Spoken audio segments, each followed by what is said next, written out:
తీర్పు దేవుని ఇంటి యొద్ద ఆరంభమగు కాలము వచ్చి ఉన్నది. అది మన యొద్దనే ఆరంభమైతే దేవుని సువార్తకు అవిధేయులైన వారి గతి ఏమవును? నేటి సంఘాల్లో చాలామంది విధేయత కలిగిన వారుగా నటించేవారు చాలామంది ఉన్నారు. సంఘంలో పేరు కోసం, లేకపోతే లోకంలో మంచి పేరు కోసం నటిస్తూ చాలామంది జీవిస్తున్నారు.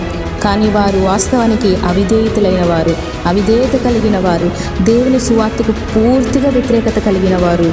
ఏంటంటే ఈరోజు లోకంలో మంచి పేరు కావాలి అని అంటే, సంఘంలో మంచి పేరు కావాలంటే విధేయత కలిగిన వారిగా నటించేవారే ఉన్నారే తప్ప, విధేయత కలిగి దేవుని ఆజ్ఞలకు లోబడి జీవించేవారు చాలా తక్కువ మంది ఉన్నారు. జాగ్రత్త. దేవుని తీర్పు ఒకవేళ నీ దగ్గర నుంచి ఆరంభమైతే నీ పరిస్థితి ఏంటి? నీ గతి ఏంటి? అవిధేయతను విడిచిపెట్టు, దేవుని మాటలకు లోబడు.